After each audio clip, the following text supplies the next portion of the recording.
Senhor, obrigado por essa manhã, obrigado pela oportunidade que o Senhor nos dá de estarmos diante da Tua Palavra e podermos aprender aquilo que o Senhor tem para as nossas vidas. Mais uma vez, nessa manhã, nós olhamos para o Senhor com o coração aberto e disponível para que o Teu Santo Espírito trabalhe em nossas vidas. Pedimos, ó Deus, que a Tua Palavra, que é viva e eficaz, possa se tornar vida em nós, ó Deus. Pedimos, ó Pai, que a Tua Palavra seja eficaz em nossas vidas, para que possamos gerar frutos, ó Deus, para a sociedade em que vivemos, para aqueles que estão ao nosso redor. Abrimos os nossos corações, ó Deus, para que a Tua Palavra possa encontrar nele morada, ó Deus, e por meio do poder do Teu Santo Espírito transformá-lo, ó Deus. Somos gratos ao Senhor porque nos deixou a Tua Palavra. Somos gratos ao Senhor porque, olhando para o Senhor, temos a esperança da vida eterna. Somos gratos, ó Deus, porque, olhando a Tua Palavra, temos a certeza, ó Deus, de que o Senhor é vencedor e há de vencer e nos levar contigo. Somos gratos, ó Deus, porque o Senhor nos dá esse tempo, para que possamos ter essa intimidade com o Senhor por meio da Tua Palavra. Em nome do Senhor Jesus, aquele que morreu, ressuscitou e retornará para nos levar contigo. Amém. Bom, vamos lá então, como a gente tem feito a cada aula, vamos tentar rever. Esse trem aqui está muito perto da minha boca. Aí, continua ouvindo ainda, Michel? Então vamos fazer como nós temos feito nas outras aulas. Vamos tentar relembrar um pouquinho o que nós vimos até aqui. Então nós falamos a respeito do livro e dessa distância que às vezes o livro toma da igreja e dessa proximidade que às vezes ele está da igreja, né? Que o livro às vezes ele tem esses altos e baixos na história da igreja. Às vezes dão-lhe uma ênfase muito grande e às vezes o rejeitam praticamente, ele se torna meio que esquecido. No início da igreja, o livro estava em alta. Depois, quando o Império Romano se torna o detentor do cristianismo, ou o cristianismo se torna a religião oficial, o livro cai um pouco em desuso, porque ficava complicado falar do Império Romano nos termos do Apocalipse. Depois falamos na Reforma, que o livro também fica um pouco esquecido, e que nos dias de hoje o livro tem tomado novamente uma nova força. Falamos dos 4 métodos que normalmente o livro é enxergado, ou também chamado de chaves hermenêuticas, que é o futurista, é aquele grupo que joga todos os eventos do livro para o futuro. Falamos também a respeito da possibilidade de uma visão da filosofia da história, em que enxerga o livro como uma questão cíclica, que não necessariamente o livro está fechado num período, ou que não tem um evento básico num período, mas que são eventos que podem ser observados no decorrer da história da humanidade. Por exemplo, quando falamos de uma besta lá, não necessariamente está falando do Império Romano, mas está falando de qualquer sistema religioso ao decorrer do longo da história que se levanta contra o cristianismo. Ou seja, são eventos que se repetem todo o tempo na história da humanidade. Falamos também do preterista. O sistema preterista, ao contrário do futurista, é aquele que joga todo o livro para o passado e deixa o livro lá no passado. O problema desse método é que ele perde um pouco o contato com os dias presentes. E falamos da formação histórica, que é aqueles que enxergam o livro com uma mensagem para o passado, mas que conseguem perceber também que esse mesmo livro tem uma aplicação em nossos dias, que é o método que nós devemos usar. Depois nós falamos do movimento apocalíptico, ou a natureza do movimento apocalíptico como herança do profetismo. Então nós temos a história dos profetas, e nos profetas nós encontramos já um movimento embrionário do movimento apocalíptico. Os profetas, eles conseguiam enxergar um futuro, mas a ênfase deles era quase sempre com relação a chamar o povo a um arrependimento, para então cumprirem as promessas da lei, que era: obedecem, tem bênçãos, desobedecem, tem castigo. Então a visão dos profetas quase sempre estava centralizada nisso, e quase sempre trabalhou com relação aos gentios.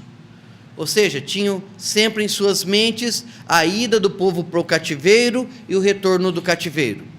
Isso realmente acontece. Ao retornarem do cativeiro, as esperanças proféticas começam a caírem em descrédito, porque toda aquela promessa de grandiosidade para o povo judeu, ali não se cumpre, na verdade. Ao contrário disso, começa todas as vicissitudes, todas as dificuldades, como a perseguição helênica por meio de Antíoco, e em meio a essa situação começa então a nascer um outro movimento, que é o movimento apocalipsista.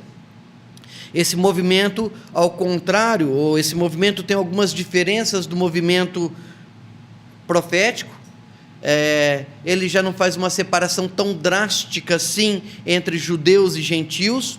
A ênfase da mensagem apocalíptica é: o Senhor vai vir e vai resgatar os fiéis e vai julgar os infiéis. E por fiel e infiel, eles determinavam aqueles que tinham seu coração para Deus, sejam judeus ou gentios, e os infiéis, aqueles que perseguiam os que são fiéis, sejam judeus e gentios. Por quê? Porque durante o período helênico, a classe sacerdotal, ou boa parte da classe sacerdotal, tinha se debandado, digamos assim, para as filosofias gregas já. Esse movimento apocalipsista, ele é rejeitado pela liderança judaica, e ele encontra então bastante espaço na liderança, ou no pensamento cristão, que então está crescendo. Então nós temos as nossas raízes, ou nós devemos bastante da nossa escatologia a esse pensamento escatológico que nasce do apocalipsismo. No apocalipsismo nós temos também essa ideia de um eterno. Isso também é embrionário nos profetas, mas é no movimento apocalíptico que isso cria mais força, que é a ideia de uma Jerusalém celestial, uma eternidade com Deus, uma nova Jerusalém. Todos esses pensamentos, que são pensamentos cristãos hoje, já estavam na literatura apocalíptica da época. É claro que os apocalípticos judeus, eles viam essa eternidade em um Messias se manifestando. E o Apocalipse de João, ele entende que esse Messias já manifestou, e toda essa esperança escatológica é jogada então para a segunda vinda do Messias. Então, nós temos essa realidade, isso foi o que nós vimos. Isso é a formação teológica, digamos assim, escatológica do livro. E esse livro, ele acontece historicamente dentro do Império Romano. Falamos a respeito de todas a grandeza do Império Romano, que essa grandeza se deve principalmente ao seu exército bem estruturado e ao seu poder de comércio, né? Então, o Império Romano, ele se estabelece tendo esses dois pilares. E com isso estabelece a Pax Romana. Então o império cresce cada vez mais, os súditos se veem cada vez mais contentes, digamos assim, com o Império Romano e tudo aquilo que o Império Romano proporcionava. Pedem autorização para a adoração da deusa Roma. Essa adoração se evolui, né? Essa adoração vai evoluindo e chega até a estabelecer o culto ao imperador.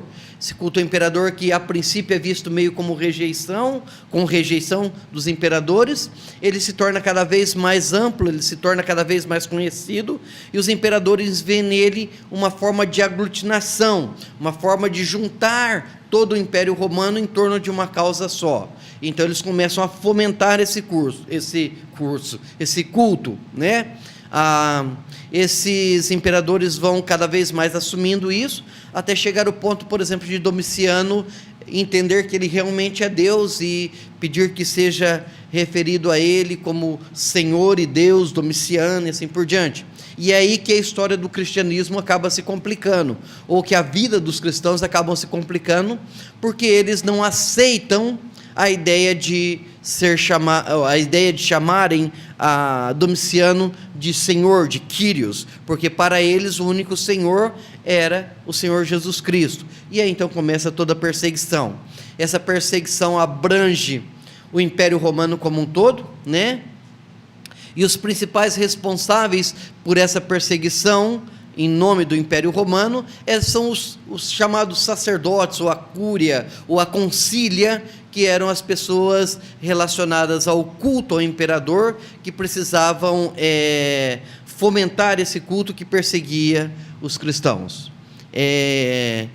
O livro do Apocalipse, que é o livro em específico que nós estamos estudando, ele é enviado às 7 igrejas da Ásia, é uma província senatorial, é uma província muito rica, com cidades bem grandes, que traziam dinheiro razoável para o Senado romano. Essas igrejas, elas estão dispostas numa rota comercial ou postal, então o texto chegando aí, com certeza ele iria alcançar todos os outros, todas as outras cidades. Aí nós falamos um pouco também a respeito das características dessa literatura apocalíptica, que ela se desenvolve em momentos de histeria, ou em momento em que está muito bagunçado, né? E no caso em específico de perseguição, do nosso caso específico de perseguição. Falamos a respeito do uso de visões, que na verdade o que o autor quer não é que você pinte um quadro, mas que você entenda as verdades que estão por detrás dessa descrição. Falamos a respeito do elemento profético, que é essa visão de futuro, de manifestação futura do Messias, no nosso caso, o seu retorno. Falamos a respeito da importância do uso dos símbolos nessa literatura, a ideia de ocultar para algum e esclarecer para os outros, e falamos a respeito da simbologia dos números. Também falamos a respeito de que o livro do Apocalipse tem uma progressão dramática, que é para deixar o ouvinte cada vez mais suspenso e querendo saber o que vai acontecer. Falamos também da dependência joanina do vocabulário do Antigo Testamento, ou seja, João está sempre olhando para o Antigo Testamento e usando o Antigo Testamento como base da sua linguagem. Ok? É um resumo do que nós vimos até aqui. Pergunta? Você falou que os livros antigos do Antigo Testamento não vai tocar assim nessa visão do Apocalipse, né? Mas Zacarias, ele já abre, no capítulo 1 tem uma visão dos cavalos e tal, e eu lembro muito assim, agora porque Isaías também, você vê muito Jeremias, você vê muita coisa assim. E a explicação que a gente teve até agora foi que os profetas, eles têm visões do entendimento temporal de um Deus atemporal, né? Sim. Aí eu fiquei assim, será que então não liga, é só para aquele tempo? Senão eu vou ter que ler tudo de novo. Eu havia dito durante a aula que um comentarista bastante reconhecido, em um livro chamado Entendes o que Lês, ele nos diz que menos de 1% da profecia do Antigo Testamento se refere à segunda vinda de Cristo. Menos de 5% se refere à primeira vinda de Cristo. O demais está quase tudo relacionado ao cativeiro e ao retorno do cativeiro. Bom, existem algumas pessoas que expandem isso e entendem a profecia como tendo um significado imediato, e depois veem nesse significado imediato também um significado futuro. Chaves hermenêuticas. Mas, a princípio, a mensagem do profeta era para aqueles que estavam ao seu redor, era aqueles que estavam próximos. Não existe coerência em eu falar alguma coisa futura para alguém que está sofrendo um problema no presente. Então, a tendência natural da interpretação é buscar o que esse texto tem de significado para o ouvinte que está recebendo ali a mensagem. Por exemplo, os cavalos de Zacarias, que encontra seu eco, ou que João encontra lá em Zacarias essa mesma linguagem, muito provavelmente está falando da cavalaria persa, né? está falando da cavalaria persa, que são os responsáveis pelo retorno do povo de Israel à sua terra. Ou seja, mas não quero entrar nesse mérito agora, porque não é nosso propósito esses livros. O que sim eu disse é que toda essa esperança apocalíptica, ou toda essa esperança escatológica, não era o que motivava os profetas do Antigo Testamento. O que motivava os profetas do Antigo Testamento era o retorno de Israel, ou a ida de Israel ao cativeiro, e o retorno de Israel do cativeiro. A esperança dos profetas, elas se centralizavam basicamente no retorno do cativeiro.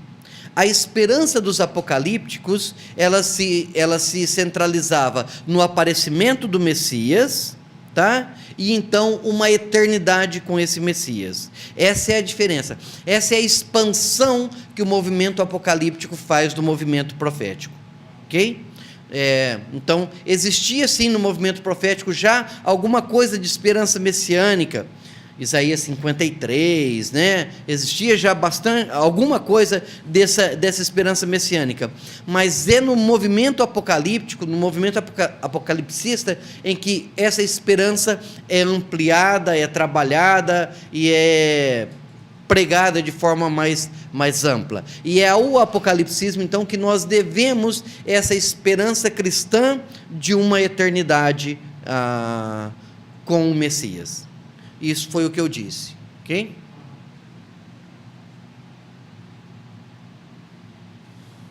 E faz mais sentido, né? Porque, senão você vai pegar mais versículos do que o contexto, né?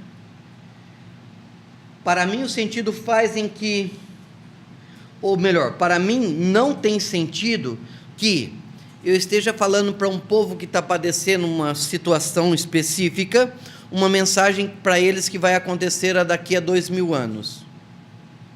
Falar para ele assim: você está sofrendo agora, mas pode ficar tranquilo que no caso de Zacarias, por exemplo, que daqui a 5.000 anos Jesus vai voltar. Dane-se, eu quero saber agora, né?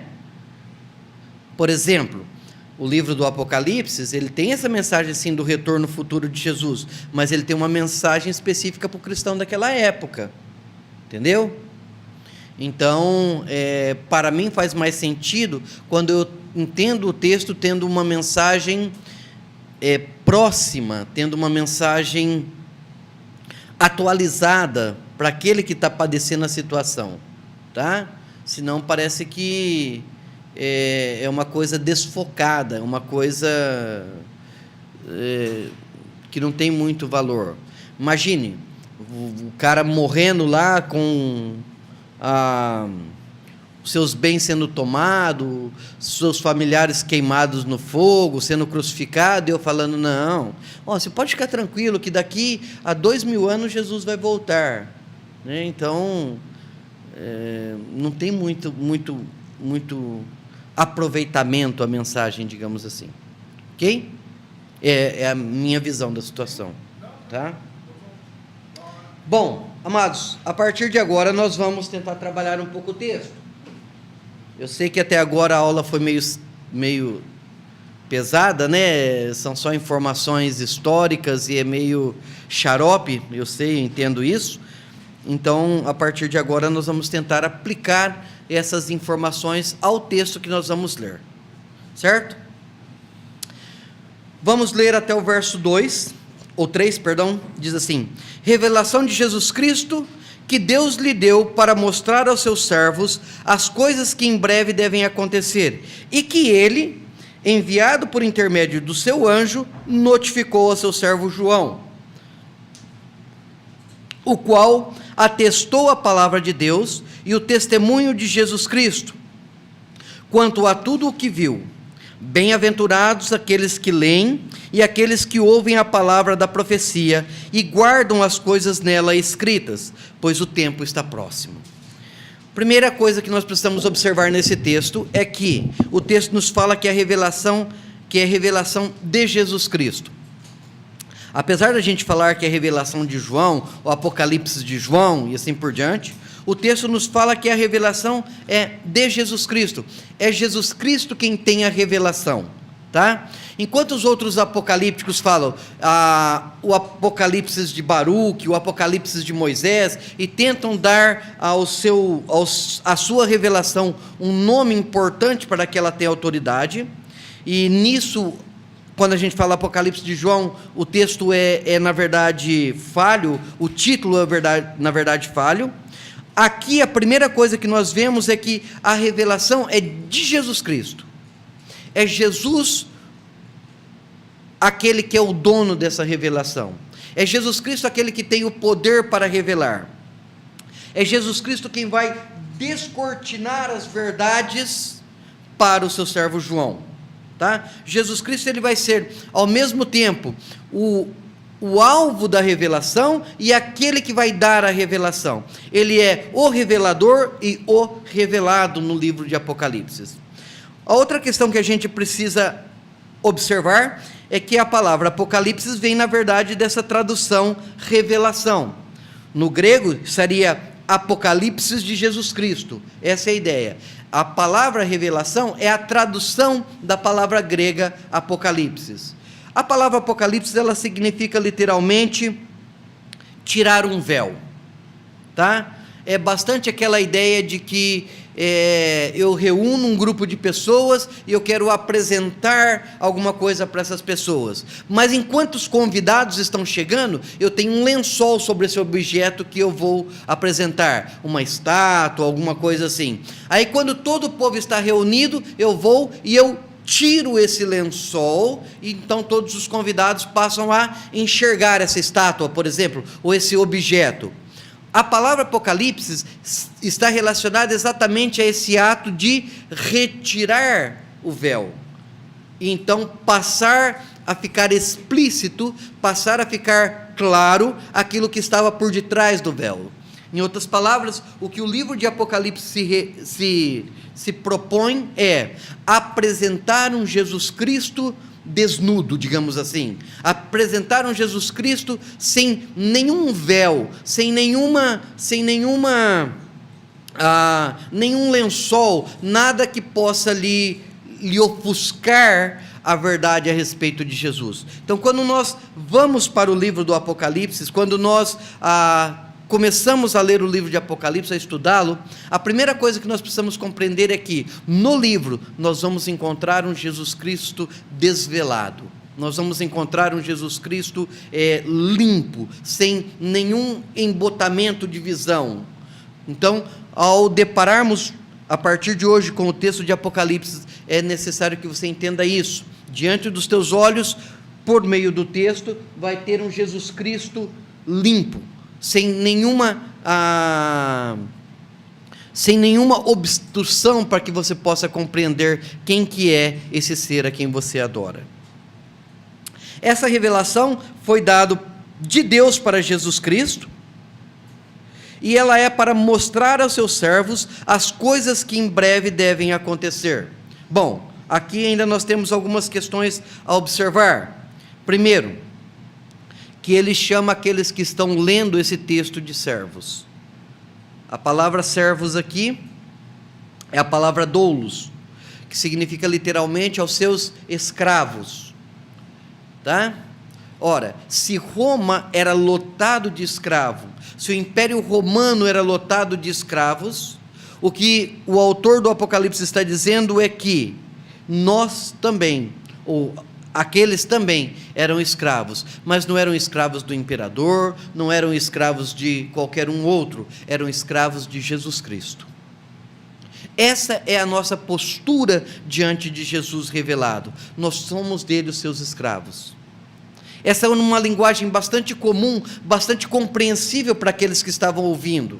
Essa é uma mensagem bastante direta para aqueles que estavam ouvindo. Ele está dizendo: olha, assim como vocês sabem que o escravo obedece em tudo ao seu senhor, se o senhor manda ele cumprimentar alguém que está passando, ele cumprimenta, se manda tirar a latrina, ele tira, se manda cuidar das crianças, ele cuida, se manda ir até ali cortar a grama, ele vai. Da mesma forma são vocês escravos deste que vai ser revelado. É para vocês escravos que eu vou dizer quem eu realmente sou. E essa deve ser a nossa postura ainda hoje com relação ao nosso Senhor. Não passamos de escravos, não passamos daqueles que estão ou deveriam estar dispostos a obedecer o seu Senhor em tudo. Ainda uma outra observação é que essas coisas devem acontecer em breve. Esse texto ou essa frase nos faz questionar a questão da interpretação apocalíptica futurista que nós já trabalhamos. Ou seja, a mensagem do Apocalipse é para os seus servos e é para alguma coisa que vai acontecer em breve, ou seja, que vai acontecer ainda dentro da situação deles, ou próximo da realidade deles. Tomar o texto do Apocalipse e jogar ele para o futuro é ir contra aquilo que logo de princípio o texto diz. Essas coisas devem acontecer dentro ainda do seu período, ou próximo do período de vivência desses servos. Enviado por intermédio do seu anjo, notificou a João. Então, vamos tentar entender essa frase aqui.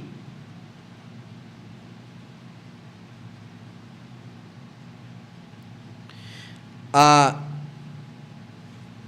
revelação é de Jesus Cristo, é Ele que detém a revelação. Essa revelação foi dada por Deus a Ele, e Ele, por intermédio do anjo, notificou ao seu servo João. Então, quem tem a revelação é Jesus. Essa revelação foi dada por Deus, e Jesus então vai passar essa revelação por meio de um anjo o seu servo João. Aqui, mais uma vez, é importante nós nos determos um pouco. A palavra intermédio é a palavra semaio, que significa sinal, tá? Então, por intermédio é por meio de sinais do seu anjo, ele vai notificar a João, que é o que nós vamos ver durante todo o tempo no livro, tá? A segunda coisa que nós precisamos perceber é que aqui já começa essa linguagem apocalíptica. Os apocalípticos, eles tinham toda essa tendência de ver os anjos, de entender os anjos como os mediadores, né? Aqueles que faziam uma mediação entre a comunicação divina com a comunicação dos homens. Tanto é que você, quando lê Êxodo, por exemplo, vai nos falar que Deus entregou as leis a Moisés. Lembra? Já leram Êxodo? Então, lá em Êxodo, capítulo 9, capítulo 10, mais ou menos, fala de Deus entregando as tábuas de lei, da lei para Moisés. Tanto é que depois fala que Moisés ouviu pelas costas e assim por diante. Ou seja, no Antigo Testamento nós temos essa proximidade do homem com Deus. O pensamento teológico, o pensamento do relacionamento de Deus, o pensamento a respeito da cognicidade de Deus, ele vai evoluindo, e no pensamento judaico e também no pensamento cristão, e o homem vai entendendo cada vez mais que Deus está distante, e é necessário então uma intermediação entre Deus e o homem. Tanto é que lá em Atos depois, nós vamos ler que a lei foi dada a Moisés por meio de anjos, quando que lá no Antigo Testamento, nós havíamos lido que havia sido dado direto de Deus para Moisés. Então, é um pensamento que se desenvolve, né? É uma forma de pensamento que se desenvolve. Ou seja, na cabeça dos apocalípticos, essa proximidade de Deus, ou chegar próximo de Deus, era uma questão quase que impossível. E aí então eles encontram esses meios intermediários entre a comunicação do divino com a comunicação com os homens. Daí a presença dos anjos, daí quase sempre essa presença angelical. E por isso então os anjos passam a ter uma importância grandiosa na literatura judaica, em específico na literatura apocalíptica, tá?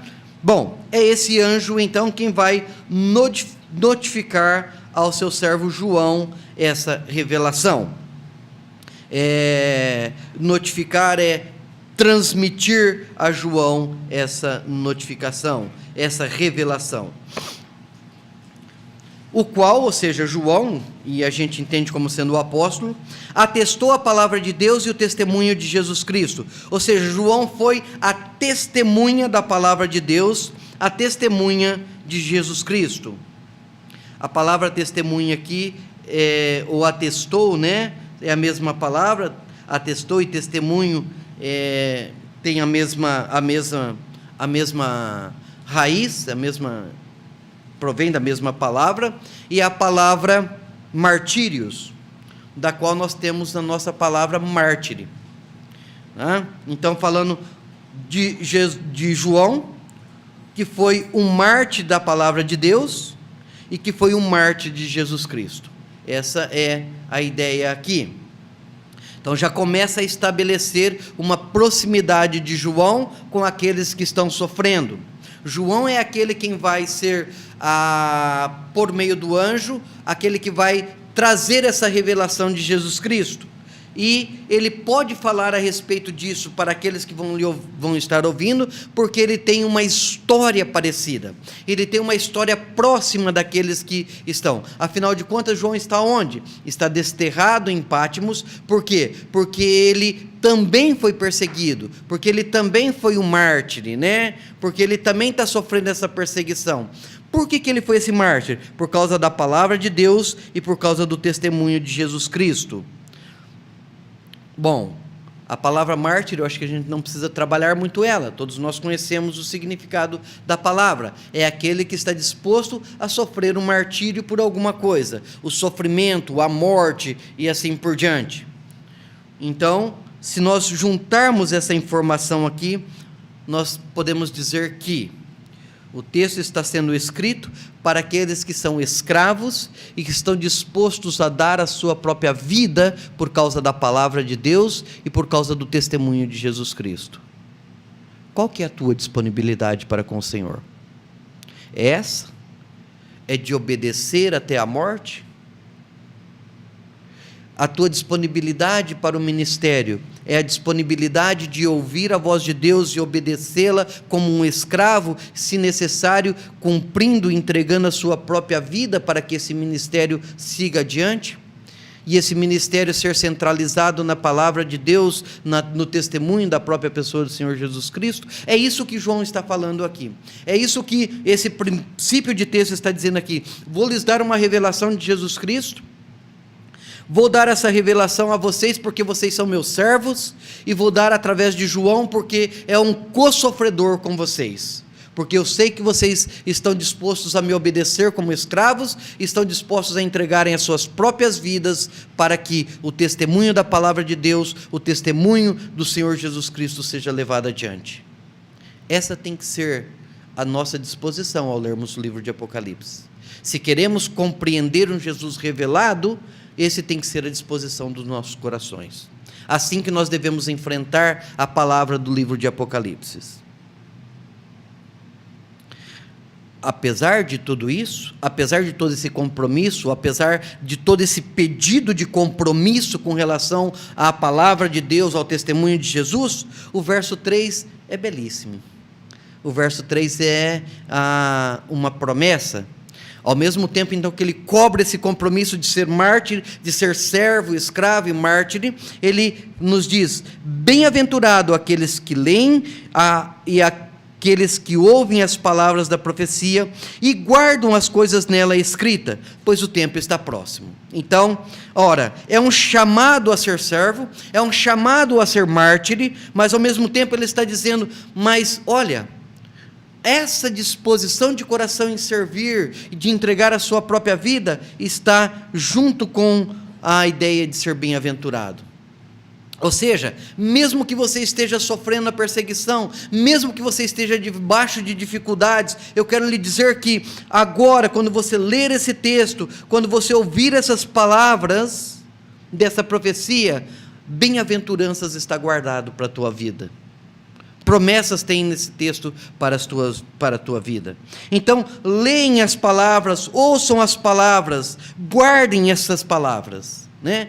Fala para você ler, para você ouvir, para você guardar em seu coração essas palavras escritas. Por quê? Porque o tempo está próximo. Em outras palavras, o que ele está dizendo é: esse livro é um livro que traz esperança.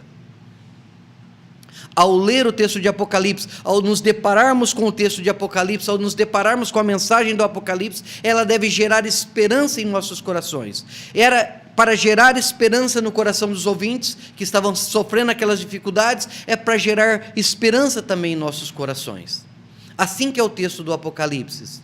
É interessante porque quase sempre quando você pergunta para pessoas ao nosso redor, você já leu alguma vez o livro de Apocalipse? A resposta, não, me dá medo. Não entendo aquilo lá. Nossa, me dá um medo do fim do mundo, me dá... Exatamente o contrário que o texto nos propõe. O texto nos propõe gerar esperança em nossos corações, gerar bem-aventuranças, alegria, gozo em nossos corações, no coração daquele que estava sofrendo. O texto foi tão trabalhado de forma escabrosa, de forma monstruosa durante esses períodos, que em vez dele gerar esperança no coração do leitor, hoje ele gera medo. Ao invés de gerar uma proximidade do texto, gera hoje uma repulsa, gera hoje um distanciamento. As pessoas dizem, não quero nem saber do texto, não quero nem ler o texto. Ou eu não entendo nada, ou me dá medo. O contrário, o chamado do texto é para que você leia, para que você se comprometa com o texto, guarde, porque isso vai gerar esperança no teu coração em momentos de dificuldades. Esse é o propósito do livro. É para isso que o livro foi escrito. Então, ao estudarmos o texto nessa manhã e nesses dias que nos falta, a minha oração é que você saia daqui cheio de compromisso com esse Senhor dos Exércitos, cheio de compromisso ao ponto de dizer, Senhor, se necessário, eis aqui a minha vida para ser entregue ao Senhor, porque eu tenho a esperança de que estarei contigo eternamente. Esse é o coração do livro. Essa é a verdade que o livro tem para nos transmitir. Um chamado a esse compromisso, mas também infundir o nosso coração, encher o nosso coração de esperança. Essa é basicamente a introdução do livro.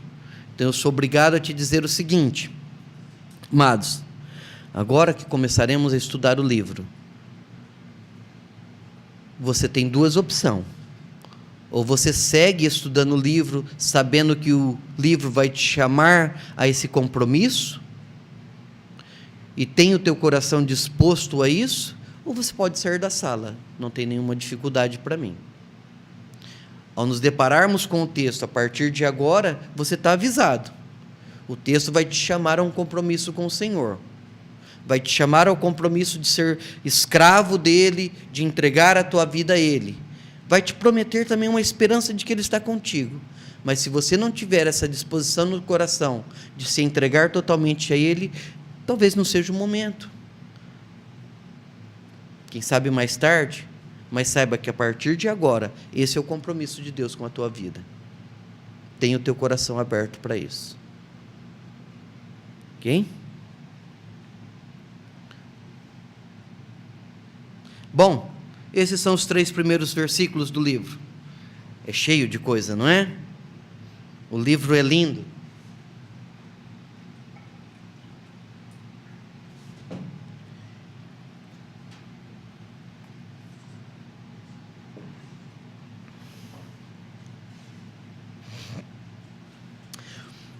Os versículos 4 até o início, quando começa realmente a descrição da carta às igrejas, é uma apresentação de Jesus Cristo, ok? Diz, João às 7 igrejas que se encontram na Ásia, graça e paz a vós outros, da parte daquele que é, que era e que há de vir, da parte dos 7 espíritos que se acham diante do trono, e da parte de Jesus Cristo, a fiel testemunha, o primogênito dos mortos e o soberano dos reis da terra. Aquele que nos ama e pelo seu sangue nos libertou dos nossos pecados e nos constituiu reino, sacerdotes para o seu Deus e Pai, a Ele a glória e o domínio pelos séculos dos séculos. Amém. Vamos dar uma paradinha por aqui. Primeira observação é que João vai fazer aqui uma diferenciação entre a literatura apocalíptica e o apocalipse cristão.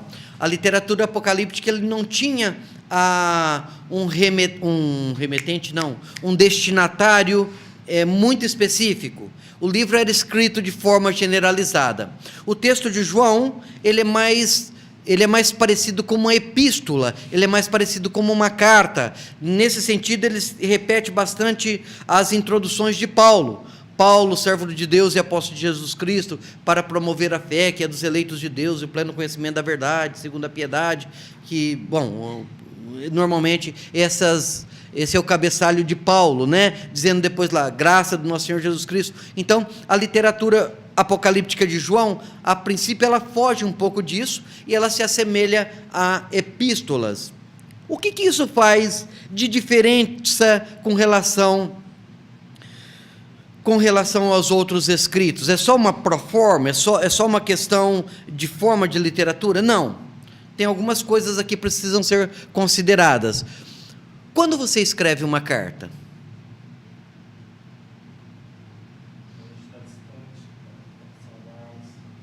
Quando está com saudades, quando você tem alguma coisa que você precisa comunicar com o outro, certo? Você tem uma necessidade a ser comunicada. Eu não escrevo uma carta assim, normalmente, né? Porque não tem nada para fazer, não tem nada aqui para fazer agora, vou escrever uma carta, não é? Não, ao contrário. Gente, a gente poderia falar de escrever um e-mail hoje, né? Mas normalmente nós escrevemos a alguém, algum destinatário específico, quando nós temos algum propósito a comunicar com este. Quando nós temos algum assunto a tratar com aquele que vai receber a carta. Ou seja, esse livro de Apocalipse, ele não trata do bem e do mal de forma generalizada assim, sem mais nem menos. Era porque aquela igreja ou aquelas igrejas na região de Ásia tinham uma necessidade e João precisava dar uma resposta para aquela necessidade. Então não é um escrito jogado ao léu. A literatura epistolar, ela tem esse propósito, ela tem o propósito de trazer uma resposta a uma necessidade iminente. É assim as cartas de Paulo. Está acontecendo algum problema na igreja e Paulo precisa escrever para solucionar aquele problema, para trazer uma resposta para aquele problema. Ou seja, está acontecendo alguma coisa na Ásia Menor e João precisa escrever para aquelas igrejas em Ásia para resolver aquele problema, ou para trazer uma mensagem, dar uma resposta àquela necessidade. Então, nesse caso, o livro de Apocalipse é bem direcionado, diferente um pouco da literatura apocalíptica nesse sentido. Ele compartilha então as ideias, a linguagem e tudo isso, mas ele tem essa diferenciação. Faz com que o livro do Apocalipse seja aplicável a uma situação específica, o que para nós é muito bom. A gente sabe qual que é a situação, e aí então mais fácil fica de nós entendermos a situação deles e aplicarmos a nossa própria situação. Bom, ele diz que essas igrejas se encontram na Ásia, nós já falamos um pouquinho sobre isso. Vamos trabalhar depois, na hora que estivermos estudando cada uma das igrejas, um pouquinho das cidades de cada uma que as cartas foram escritas, mas falando como um todo, Ásia, se eu estiver indo muito rápido, você me dá um sinal que às vezes eu me empolgo, tá? Ásia era uma província então senatorial, ou seja, estava debaixo do governo do Senado e não diretamente do imperador. Era uma província extremamente rica. Na província de Ásia tinha cidades grandes e de extrema importância, como Éfeso, por exemplo. Era uma província muito rica, trazia muitas divisas, e foi a primeira província a pedir que fossem erigidos templos a deusa Roma e ao imperador romano como Deus. Era uma província, né, de cidades grandes e, consequentemente, cidades metropolitanas, em que a religião abundava de forma rápida, acontecia, né, os movimentos religiosos de forma rápida nessas cidades. Existiam templos enormes, como o templo de Diana, em Éfeso, por exemplo. Ou seja, era uma província muito, muito importante. Para você ter uma ideia, boa parte dos escritos do Novo Testamento foram direcionados à Ásia.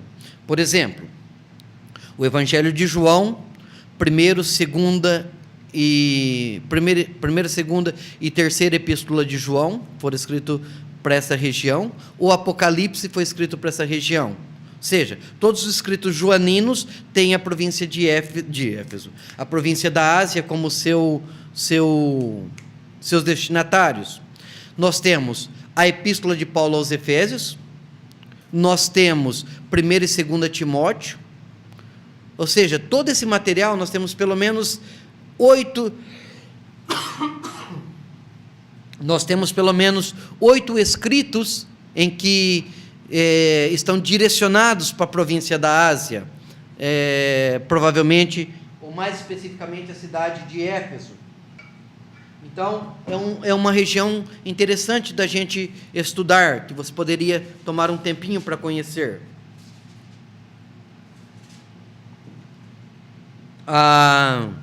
Boa parte do material do Novo Testamento, então, é direcionado a essa província. A província de Ásia abrigou grandes nomes da história da igreja primitiva. Paulo, por exemplo, esteve em Éfeso por 3 anos trabalhando. Provavelmente de Éfeso, Paulo fez de Éfeso o seu quartel-general, e de Éfeso ele mandava equipes ou trabalhava em todas as províncias, em todas as cidades, melhor dito, da província de Ásia. Esqueci de falar, Colossenses também está dentro da província de Ásia, tá? Colossos, a cidade de Colossos. Então, Colossenses foi escrito também para a província de Ásia. Então, Paulo ficou aí 3 anos, é o local onde Paulo mais demorou tempo trabalhando, para você ter uma ideia. O apóstolo João, depois da destruição de Jerusalém no ano 70, passou o resto da sua vida aí. Os pais da igreja dizem que quando João foi para Éfeso, ele levou para Éfeso a Maria e Tiago, que eram parentes de Jesus. Timóteo teve o seu ministério também na província de Ásia. Ou seja, é uma província que para a história do cristianismo é extremamente importante. E é para essa região então que foi escrita o livro do Apocalipse e enviado como uma epístola. Bom, a saudação de João para essas igrejas é: graça e paz a vós outros. Apesar de ser este um cumprimento comum para a época, tá? Eirene e Shalom, que era um cumprimento grego e cumprimento hebraico, e os escritores normalmente juntam essas duas coisas. Eles têm em si mesmo uma profundidade enorme, e em se tratando da situação da igreja perseguida, essa saudação se torna ainda mais grandiosa. Quero que você imagine, então, essa igreja sendo perseguida lá, sofrendo toda essa dificuldade, e João dizendo para eles: olha, o que eu desejo para a vida de vocês é que vocês recebam graça do Senhor Jesus Cristo. Graça para quê? Graça para poder passar por todas essas dificuldades.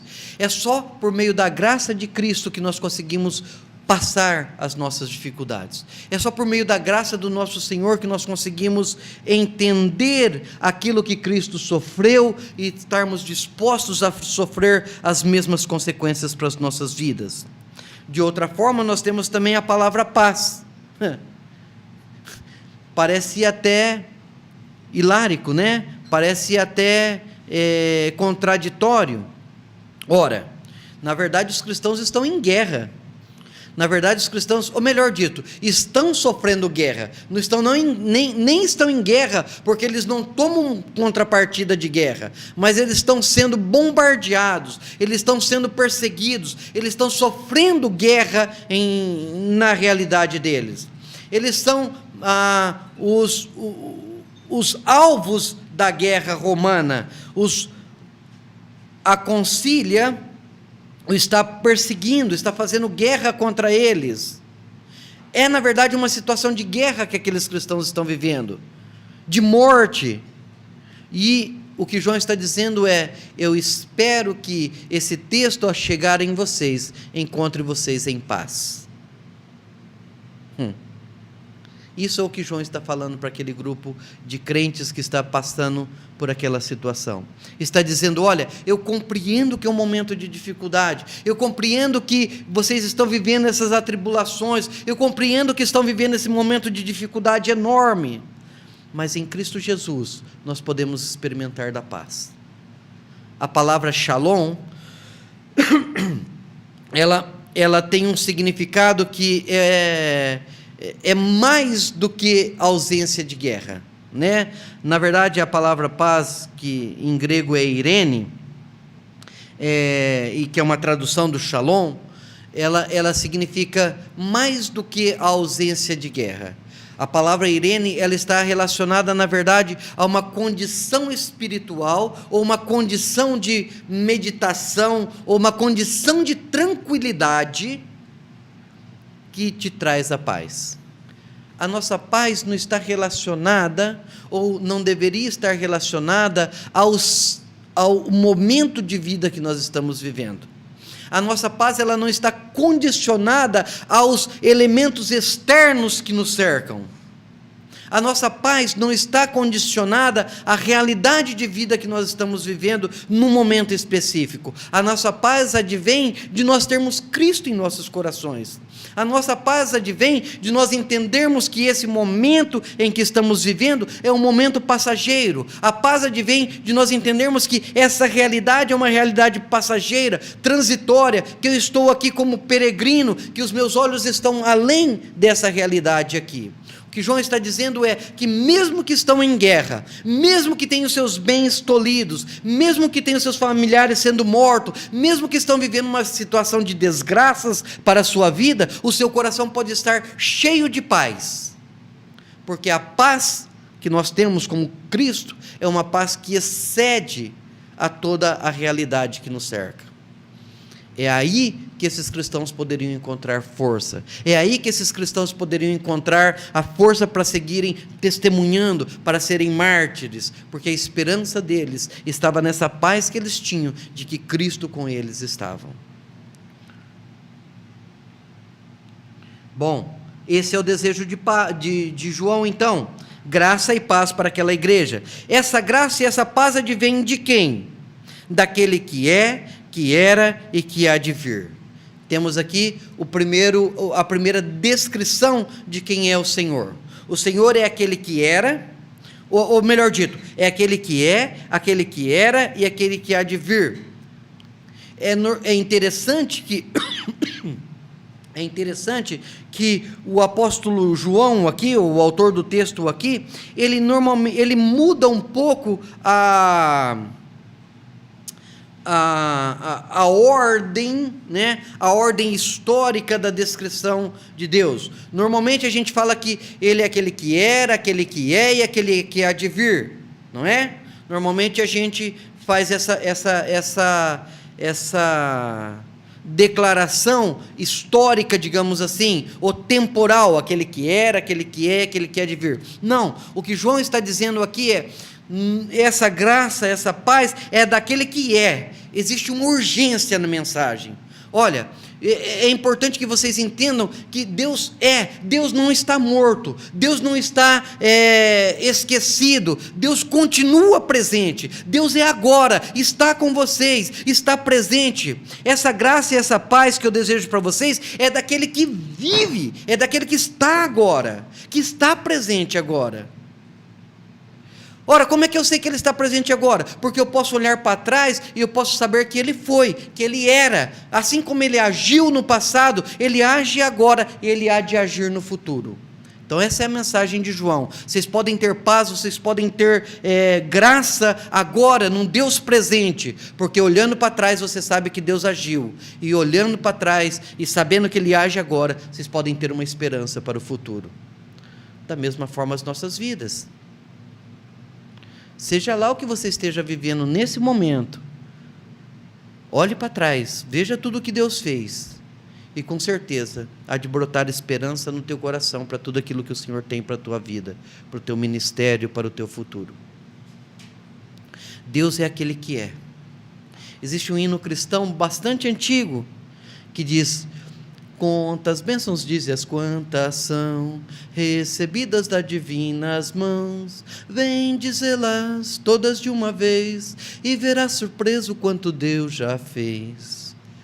Amados, um dos nossos grandes erros é que às vezes em nossa situação de dificuldade nós não conseguimos enxergar o passado e perdemos a esperança para o futuro. Às vezes nós não conseguimos, no meio da nossa situação, ver tudo o que Deus já fez. Ou nós temos dificuldade de lembrar, de relembrar o agir de Deus em nossas vidas. Parece que, às vezes, a situação presente nos sufoca de tal forma que nós não conseguimos enxergar tudo aquilo que Deus fez. Ora, se o Senhor já trabalhou na sua vida, Ele continua trabalhando, Ele há de trabalhar também no futuro.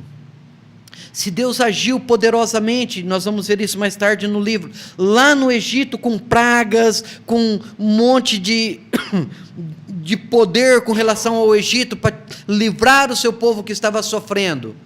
Ora, o Senhor há de fazer isso também no futuro. O Senhor é aquele que é aquele que está presente agora.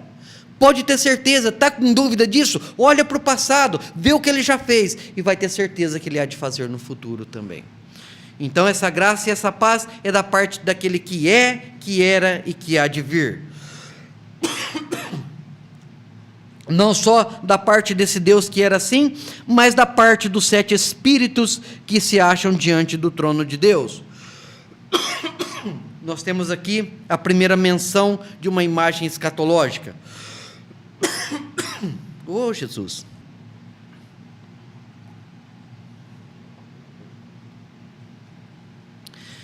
De quem está falando dos 7 espíritos? Quem são os 7 espíritos? Bom, vamos começar a aplicar aqui o que nós havíamos falado a respeito dos simbolismos. A palavra 7 tem essa ideia de ligar ao divino, de perfeição, de completo. Muito provavelmente, então, o que o texto está se referindo quando fala dos 7 espíritos é, na verdade, do Espírito Santo, do Espírito de Deus. Então, nós não precisamos imaginar 7 espíritos numericamente falando, mas o conceito de que essa graça e essa paz que João deseja para os ouvintes que estão lendo, é da parte daquele que é o Senhor da história, que era, que era e que há de vir, e é da parte também do Espírito de Deus que habita no coração daqueles crentes. Esse Espírito de Deus está diante do trono do Senhor, e aqui nós temos a primeira menção do trono de Deus. Essa imagem do trono de Deus vai ser trabalhada no capítulo 4 e no capítulo 5, e vai ser trabalhada de forma bastante ampla, então a gente vai deixar para falar isso nesses capítulos. Então, a graça e a paz do Senhor é da parte daquele que é, que era e que há de vir, é da parte do Espírito Santo e é da parte de Cristo Jesus para aqueles cristãos. Então nós temos aqui novamente uma ideia de que essa graça e essa paz a vós outros, ela é da parte dessas 3 entidades divinas, digamos assim. Não estou dizendo que são 3 deuses, tá? Mas da manifestação desse Deus trinitário. É da parte do Senhor, é da parte do Espírito e é da parte de Jesus Cristo. Provém, quando fala da parte de, é que essa graça e essa paz que provém de Deus, que provém do Espírito, que provém de Jesus Cristo. Ou seja, é a entidade completa de Deus agindo naqueles homens, naqueles servos, para infundir neles ânimo e esperança. Jesus Cristo, e aí então vai começar a nos descrever quem que é esse Jesus Cristo. Lembra que a revelação é de Jesus? Bom, aqui começa a primeira descrição de quem é esse Senhor Jesus. Esse Senhor Jesus é a fiel testemunha. Bom,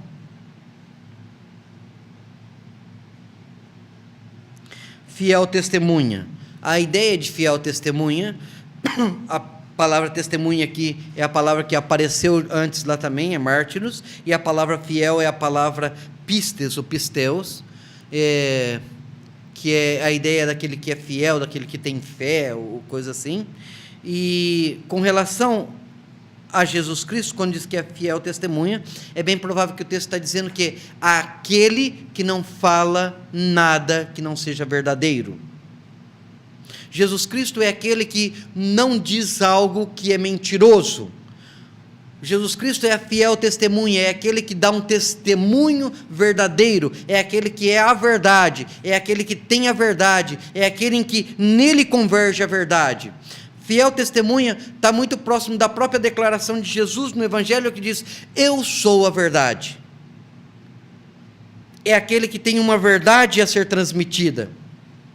A graça e a paz que aqueles cristãos iam receber era por meio daquele que tem uma verdade absoluta, é aquele que tem as verdades a ser transmitida para eles.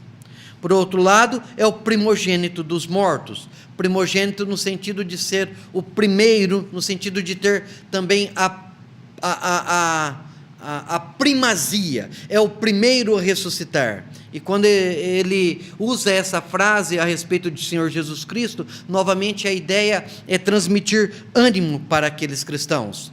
Lembram-se que a ideia apocalíptica, a ideia de uma ressurreição, a ideia de uma vida por vir, a ideia de que a vida não se termina aqui, era bastante importante nesse tipo de literatura. Então, na verdade, o que João está dizendo é que essa graça, essa paz que ele deseja aos cristãos, é da parte de Jesus Cristo, que foi o primeiro a ressuscitar, que teve a primogenitura na ressurreição. Ou seja, assim como ele ressuscitou, também vocês têm essa esperança de que a vida não se termina aqui. O seu Senhor, que é o Senhor Jesus Cristo, ele levantou dentre os mortos, vocês também levantarão dentre os mortos. Ora, não se preocupem com essa perseguição, não tenham a perseguição como fim em si, porque se vocês forem martirizados, se vocês morrerem por causa da testemunha, saibam que a vida não termina aqui, mas vocês têm a esperança de ressuscitarem e estarem para sempre com o Senhor. Ora, por quê? Porque o Senhor é o primogênito dos mortos, Ele é aquele que começou essa história, Ele é aquele que ressuscitou, nós também haveremos de ressuscitar, é a mensagem de João. Amados, para aqueles que a esperança se acaba aqui, é pobre demais. Para uma humanidade que pensa num fim em si mesmo, é uma vida pobre demais. Ademais de quando você pensa que a tua vida não se termina aqui, ademais quando você pensa que a sua vida tem um propósito futuro, eterno, todas as coisas dessa terra passam a ficar em segundo plano. Sejam elas riquezas, sejam elas dor, seja lá o que for. Toda a sua vida terrena, tudo aquilo que você pode conquistar aqui, não tem importância nenhuma, porque os nossos olhos estão no Senhor ressuscitado, ressurreto, que nos promete essa mesma ressurreição. Ora, gente, se a nossa esperança, se o nosso alvo é a nossa vida eterna com Deus, a nossa vida nessa terra é só uma passagem. Não adianta juntar dinheiro aqui, porque a traça vai comer, não adianta nada, não adianta com exacerbação, nada nesse mundo, porque esse mundo é passageiro. Ora, esse é o Senhor que é primogênito dos mortos e é soberano dos reis da terra. Ah, essa frase. Talvez para nós essa frase ela se encontra perdida no meio do nada aqui. Essa frase para nós, ela se torna uma frase a ser cantada em meio de canções bonitas. Mas para o cristão da época, entender que Jesus Cristo, aquele que estava mandando graça e paz para aqueles cristãos, era soberano dos reis da terra, é dizer, era ele, na verdade, o soberano. Não era Domiciano, não era Nero, não era ninguém. O soberano dos reis da terra, aquele que era rei dos reis, aquele que era soberano sobre todo o poder, sobre todo o rei, era aquele que estava desejando para os cristãos graça e paz. Como eu te disse, talvez para nós essa é uma canção que cantamos, Esse é um conceito que nós temos, mas para aqueles cristãos saber que Jesus era o soberano e não Quírios, não César era o soberano, era a força que precisavam para dizer todos os anos: eu não acredito que o Domiciano é Quírios, meu Quírios é o Senhor Jesus Cristo, o meu Senhor, o meu soberano não é Domiciano, o soberano sobre minha vida não é Domiciano, o soberano sobre a minha vida é o Senhor Jesus Cristo. Encontravam nessa frase a verdade, a força que precisavam para entender que Senhor das suas vidas era Jesus, não era Domiciano, não era Nero, não era Vespasiano, não era Nerva, não era quem quer que seja. O único soberano sobre a vida deles era Jesus, o único a quem eles se referiam como sendo escravos, o único que eles aceitavam como donos da sua vida, o único soberano sobre suas vidas era Jesus Cristo. Quem é Senhor da tua vida? Quem é Senhor da minha vida? A quem eu posso chamar de Senhor e desejar que a minha vida seja uma vida de escravidão? Meus próprios desejos? Quem que tem tomado a postura de Domiciano sobre a sua vida e tem te pedido para que você seja dele Senhor? É uma resposta que nós precisamos dar, porque se tem alguém que tem que ser Senhor das nossas vidas, é o soberano Rei dos Reis, é o nosso Senhor Jesus Cristo. Ele é Senhor da tua vida, Ele é Senhor da minha vida, Ele é Senhor da igreja, Ele é Senhor sobre não só essa realidade, Ele é o Senhor da história, Ele é o Senhor soberano sobre os reis, Ele é o Senhor do... Quem é que está no poder? Do Temer, está tão rápido, né? Do Temer, Ele é Senhor do cara lá da Coreia, Ele é Senhor do imperialista americano, Ele é o Senhor dos reis.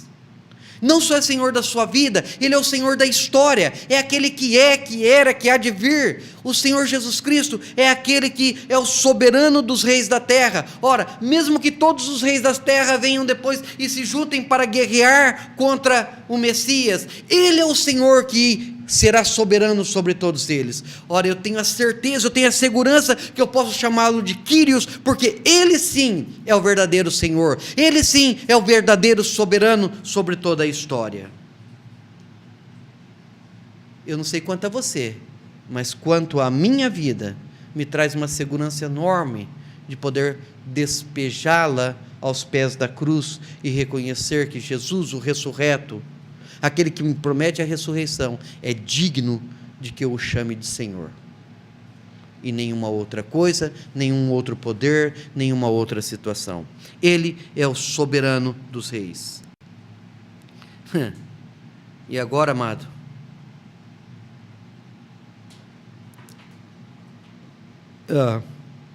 Apesar de ser Ele o Senhor de tudo isso, apesar de ser Ele o Senhor dos reis da terra, apesar de ser Ele o Senhor sobre toda a realidade, ter todo esse poderio, ser tão grandioso, ter tudo isso, é aquele que nos ama.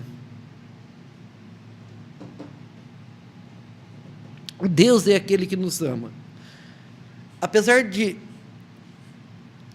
dos povos na literatura apocalíptica entenderem essa distância de Deus e a necessidade de um anjo para comunicar-se com os homens, apesar dessa grandeza de Deus, apesar dessa grandeza de Jesus Cristo, o apóstolo João está dizendo: apesar de todo sofrimento, é importante que vocês entendam que esse Jesus Cristo é aquele que nos ama. Apesar de tudo isso, apesar de toda a dificuldade que estão sofrendo, apesar de terem sido mortos, apesar de terem sofrido tudo isso, o Senhor Jesus é aquele que nos ama. Deus te ama, o Senhor te ama.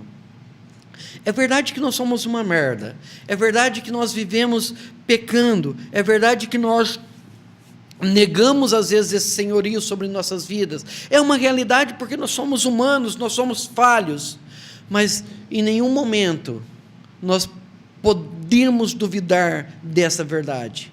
O Senhor é aquele que te ama. O amor de Deus é verdadeiro na tua vida.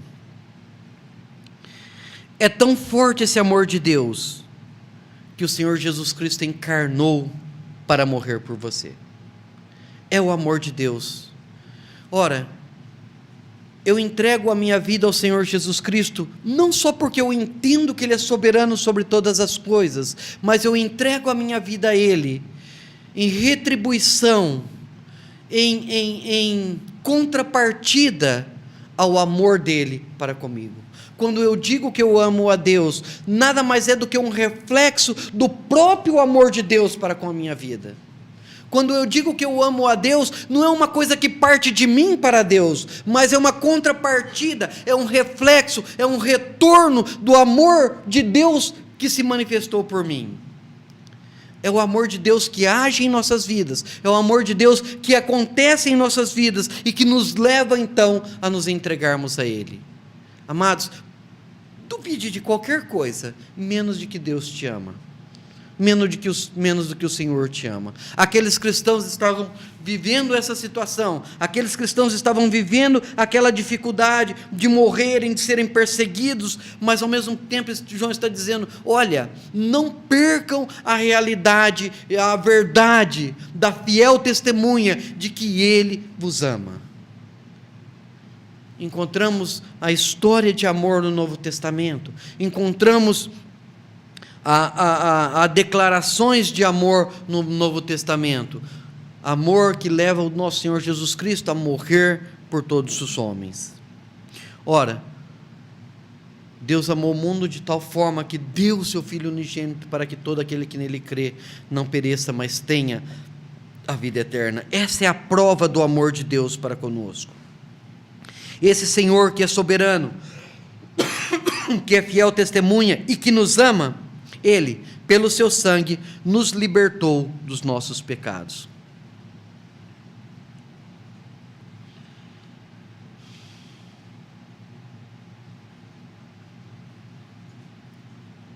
Ele diz que pelo seu sangue, Ele nos libertou dos nossos pecados. A ideia aqui, e essa ideia é corroborada pelo texto de Efésios, é que a expressão do amor de Deus para conosco é que Ele nos libertou dos nossos pecados. Isso não significa que você não vá pecar. Isso não significa que você não vá cair em tentação.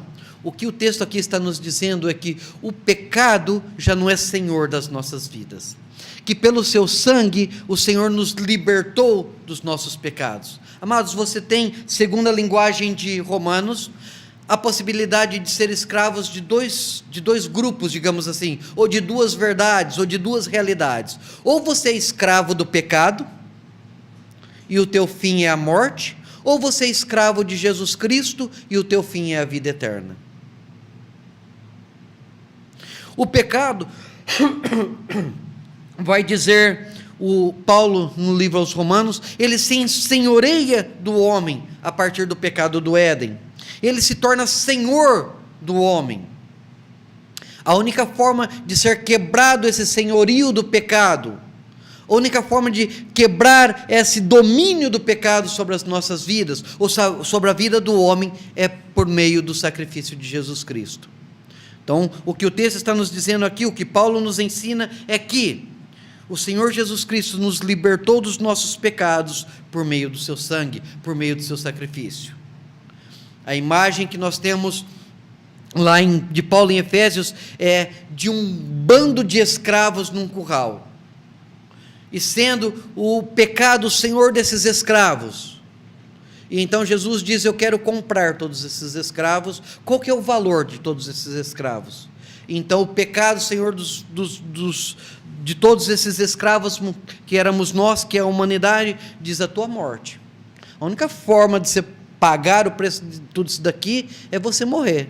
Então Jesus diz: eis-me aqui, morrerei, derramarei meu sangue, e com o meu sangue derramado, com a minha obediência, comprarei todos esses escravos.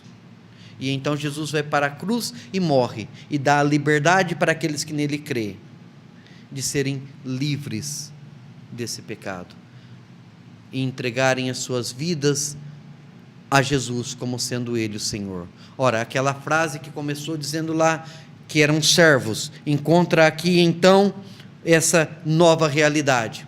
Eu sou servo de Jesus Cristo, porque antes eu era servo do pecado.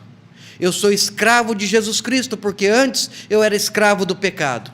Eu era escravo do pecado, mas Deus me amou de tal forma que Ele morreu na cruz, e por isso agora então eu sou escravo de Jesus Cristo.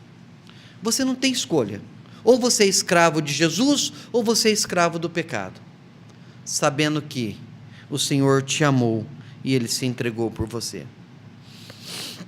Mas não termina por aí. Esse Senhor Jesus Cristo, que é o soberano Rei da terra, e que ao mesmo tempo te ama, e que morreu por você, Ele não parou por aí. Ele diz que Ele te constituiu reino e sacerdotes para o seu Deus e Pai. Ou seja, o Senhor Jesus Cristo, Ele não só te amou e te libertou do pecado com o seu sangue, mas Ele tomou aquela tua vida, que era uma vida sem propósito, e Ele deu para a tua vida também uma vida com propósito. Ele transformou você,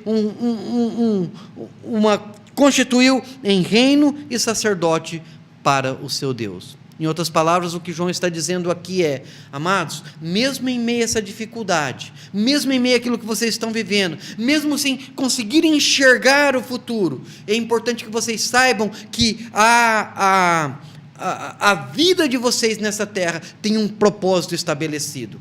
O Senhor Jesus os amou, entregou, os libertou do pecado, para que vocês fossem um novo reino, para que vocês fossem um novo grupo, para que vocês fossem a igreja, para que vocês estabelecessem o reino de Deus na terra, e fosse desse Senhor sacerdote, fossem aqueles que, mesmo em meio a essa dificuldade, levassem outros homens a Deus, porque esta é a mensagem do sacerdote, essa é a importância do sacerdote. Em outras palavras, eles estão dizendo: olha, mesmo que vocês morram, mesmo que estejam acontecendo todas essas desgraças com vossas vidas, o Senhor chama vocês também para serem um bando de sacerdotes, para serem um grupo de sacerdotes, sacerdotes que estabeleçam o reino de Deus na terra. Ora, se o imperador tem os seus sacerdotes que fomentam o seu culto, vocês são os sacerdotes meus, vocês são os sacerdotes deste novo reino, vocês são os sacerdotes que devem levar, mesmo a custo de suas vidas, a mensagem de salvação para aquele que ainda vive no pecado. Ou seja, não há custo, não há preço que possa parar a pregação do Evangelho. Não há preço que possa parar, não existe motivo que possa te inibir de pregar a palavra do Evangelho. Na verdade, os cristãos dos primeiros séculos diziam que os mártires eram, na verdade, a semente de outras vidas que estavam sendo plantadas. Na verdade, os cristãos dos primeiros séculos diziam que a cada cristão que era crucificado, 10 novos não cristãos se juntavam à igreja, porque encontrava naquelas pessoas o testemunho do amor a Deus, o testemunho da fidelidade a Deus, e essa mensagem era tão impactante para aqueles, que eles procuravam saber: quem são esses? Quem são esses que estão dispostos a morrer, mas não dizer que César é Cristo? É Cúrios, é Senhor? Quem são esses que não se dobram ao poderio do Império Romano?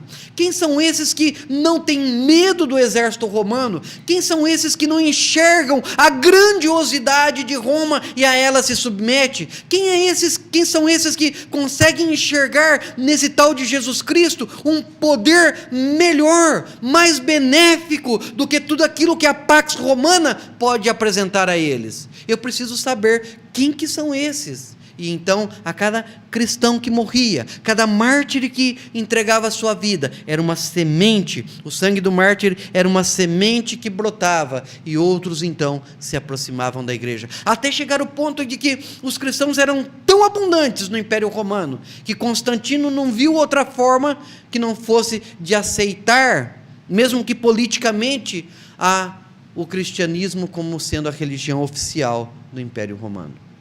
Amados, essa graça e essa paz que João deseja para esses homens que estão vivendo essa realidade, é desse Senhor que diz a verdade, é desse Senhor que é o primeiro que ressuscitou, é desse Senhor que é soberano sobre todos os reis da terra, mas que também te ama e que deu para a tua vida um novo propósito, o propósito de levar a sua mensagem, a mensagem de salvação do Evangelho para todos os povos. Senhor, nós te agradecemos, ó Deus, pelo seu amor para com as nossas vidas. Te agradecemos, ó Deus, porque o Senhor, apesar de ser esse Deus tão poderoso, tão grandioso, que reina sobre todas as realidades, que reina sobre todos os povos, é ao mesmo tempo aquele Deus que nos ama, que está próximo de nós e que nos deu um propósito de vida. Dá-nos, ó Deus, a ousadia de compreendermos, ó Pai, a Tua mensagem. Dá-nos, ó Deus, a ousadia de compreender a Tua mensagem e a ousadia de estarmos dispostos a entregarmos as nossas próprias vidas para que outros possam vir a conhecer ao Senhor. Que possamos responder a esse Teu amor, ó Deus, com o compromisso de nossas vidas de levar o Teu reino adiante. Em nome daquele que era, que é e que há de vir, o que ressuscitou e que é Senhor sobre todos os reis da terra. Em nome do Teu Filho amado Jesus, que nos ama, nós oramos. Amém.